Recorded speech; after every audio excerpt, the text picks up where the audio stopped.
Bonjour, vidéo du jour en mode ça m'énerve. Qu'est-ce qui m'agace un petit peu en ce moment?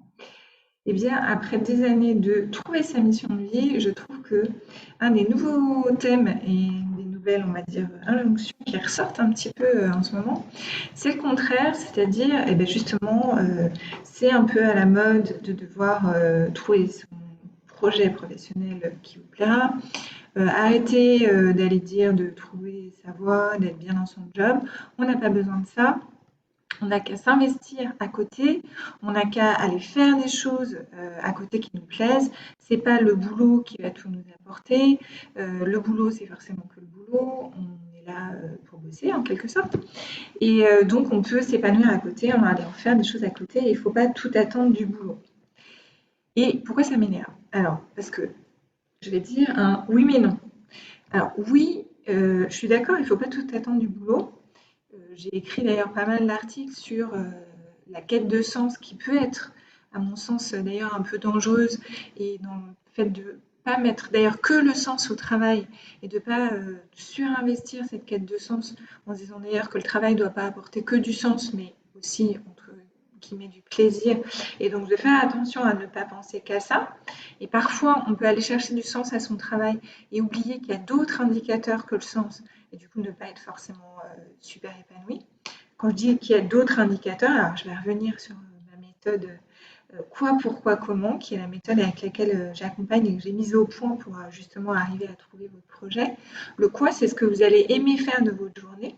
Si vous êtes dans une quête de sens et vous vous dites je vais travailler pour sauver la planète, mais que vous prenez un boulot que vous n'aimez pas, et je prends à chaque fois le même exemple, si on dit qu'un comptable n'en peut plus de bouffer du tableau Excel, vous allez être comptable pour sauver la planète, mais ça ne va pas marcher complètement.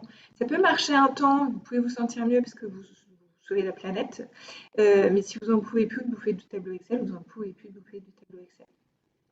Donc quoi, c'est ce que vous aimez faire. Pourquoi ce que vous allez apporter, le sens que vous allez y mettre. Et comment vous allez travailler.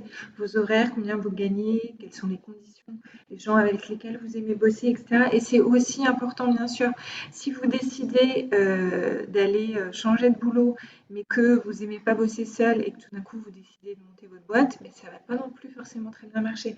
Si vous avez des enfants en très bas âge et que vous avez besoin de reprendre beaucoup d'études et que vous, ça vous pose problème, ça ne va pas non plus marcher. Donc il ne faut pas prendre que le sens, et donc il y a parfois effectivement c'est un surinvestissement du sens. Donc en ça je suis d'accord que c'est pas le boulot qui vous apporte tout, vous pouvez trouver du sens à côté et il faut s'accorder là-dessus. Donc ça c'était mon oui, et quand je vous dis oui mais non, c'est qu'il y a forcément un non. Pourquoi ça m'agace de dire vous mettez pas tout dans votre job, vous pouvez aller faire des choses en dehors, et le boulot c'est que le boulot, il ne faut pas tout attendre.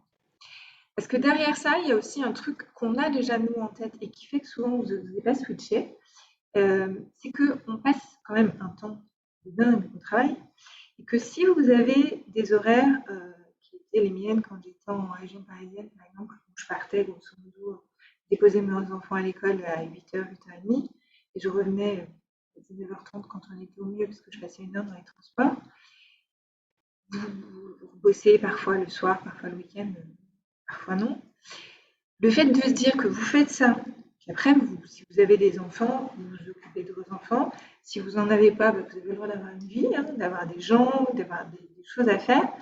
Quand est-ce que vous mettez le sens, ce que vous avez envie d'apporter? Parce que derrière ça, il y a l'idée de se dire, ok, vous n'êtes pas obligé de le mettre dans votre travail, mais si vous avez envie d'apporter de l'aide, vous pouvez le faire dans une asso. Si vous voulez apporter à la planète, vous pouvez le faire le week-end, vous pouvez le faire autrement.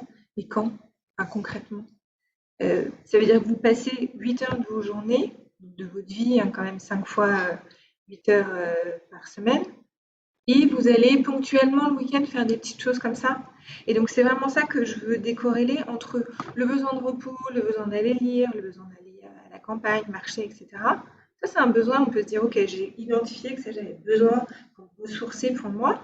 Et puis le besoin d'apporter des choses aux gens, dans le cadre de ce que je fais aujourd'hui, de se dire j'impacte sur la planète, ou de se dire aussi dans mes journées de quoi j'ai besoin. Je vous disais le quoi, pourquoi, comment. Si vous n'en pouvez plus de bouffer du tableau Excel, vous avez besoin de faire autre chose de vos journées. Et c'est pas en se disant, bah, je vais faire autre chose de mes journées uniquement le week-end. Si vous faites 5 jours par semaine, un truc qui vous va pas, qui vous saoule, et vous y allez la boule au ventre, vous n'allez pas rééquilibrer en faisant le soir et le week-end un truc qui vous va. Et donc c'est en ça où je me dis, c'est très illusoire de se dire, bah, c'est pas grave, vous allez au boulot en vous disant le boulot c'est que le boulot, j'y vais juste pour gagner ma vie, et puis le soir et le week-end je fais des trucs qui me plaisent.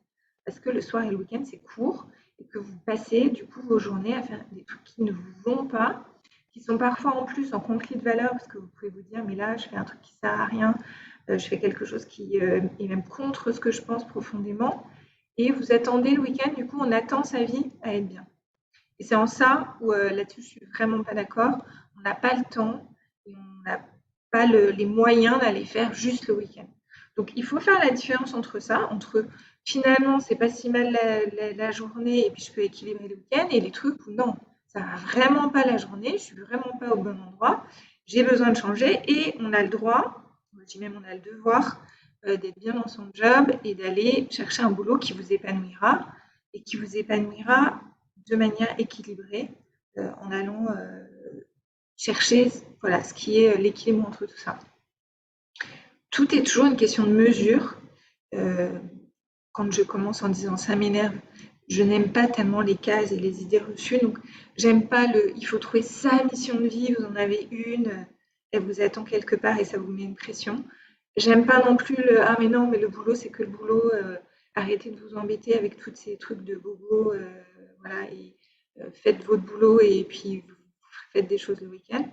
C'est vraiment une question d'ajustement. C'est pour ça que j'appelle ma méthode la méthode des 3 curseurs. C'est à vous d'aller équilibrer entre ce que vous aimez faire, ce que vous avez envie d'apporter à la société, ce qui vous intéresse, vos centres d'intérêt, et puis les conditions de travail qui vous plaisent, et d'aller chercher ces 3 choses-là et de se demander ce qui va être vos priorités. Les priorités changeant, bien sûr, avec les conditions de vie. Quand on a des enfants en bas âge, on n'a pas les mêmes prios que moi qui commence à avoir des enfants plus grands où je peux avoir un peu plus de temps sans me demander s'ils sont en train de faire une connerie de l'autre côté de la pièce. Donc attention aux injonctions, écoutez-vous, demandez-vous ce dont vous avez besoin et prenez le temps après d'aller y répondre. Voilà, c'était ma petite vidéo du dimanche, puisque c'est une innovation de ma rentrée. Comme vous le voyez, si vous êtes des fidèles et comme vous le découvrez, si vous êtes des nouveaux, je vous souhaite donc une bonne semaine sans injonction et en vous écoutant, et je vous dis à bientôt.